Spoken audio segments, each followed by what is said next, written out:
እስኪ ዛሬ ደግሞ የእነዚህ ሁለት ቃላት ልዩነት እነግራችኋለሁ። ወርክ፣ ወርክ አውት። አብዛኛው ሰው ኮንፊውስድ ይሆናል ራይት።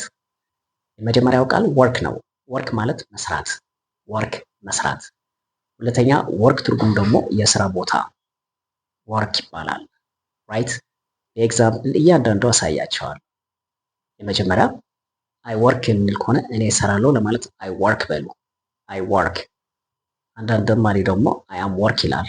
አይባልም።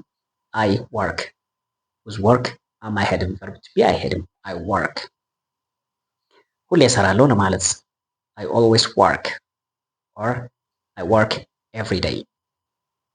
ሰርቼ አላውቅም አይ ኔቨር ወርክ። አይ ኔቨር ወርክ። እየሰራው ነው ከሆነ ግን አሁን እየሰራች ከሆነ ግን ምንድን ነው የምትሉት? አም ወርኪንግ ናው። አም ወርኪንግ ናው። ኦፍኮርስ ዩ ካን ሴይ አይ አም ወርኪንግ ናው ራይት። እየሰራው ነበር ለማለት ግን ትላላችሁ እየሰራው ነበር። ኦር ዲስ ኢዝ ፓስት ኮንቲኒየስ። ስለዚህ ምን ላለን? አይ ዋዝ ወርኪንግ። አይ ዋዝ ወርኪንግ እንላለን። እየሰራው ነበር። ሰርቻለሁ ከሆነ ደግሞ አይ ወርክድ። አይ ወርክድ እንላለን። አቴንሽን አድርጉ። አይ ወርክድ። ሁለተኛ ምን ብያችሁ ነበር? ወርክ ከሆነ ደግሞ የምሰራበት ቦታ ወርክ ይባላል። ከፈለጋችሁ ደግሞ ፕሌስ አስገቡ። ወርክ ፕሌስ። ለምሳሌ ስራ ቦታ በምንድን ነው የምትሄደው ለማለት ይህን ቃል ሊጠይቃችሁ ይችላሉ። ሃው ዲ ጎ ወርክ፣ ሃው ዲ ጎ ቱ ወርክ ሊላችሁ ይችላሉ። ፕሌስ ሳያስገቡ ማለት ነው። ሃው ዲ ጎ ወርክ። በእግሬ ነው የሚሄደው ለማለት ምን ትላላችሁ? አይ ጎ ኦን ፉት፣ አይ ጎ ኦን ፉት። በታክሲ ነው የሚሄደው ስራ ቦታ ለማለት ደግሞ አይ ጎ ባይ ታክሲ።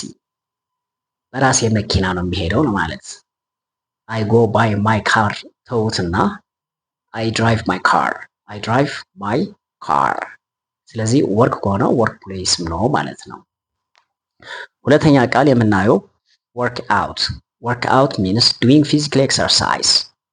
አውት ከተጨመረች ግን ምን ትሆናለች? ስፖርት መስራት ወርክ አውት እንለዋለን።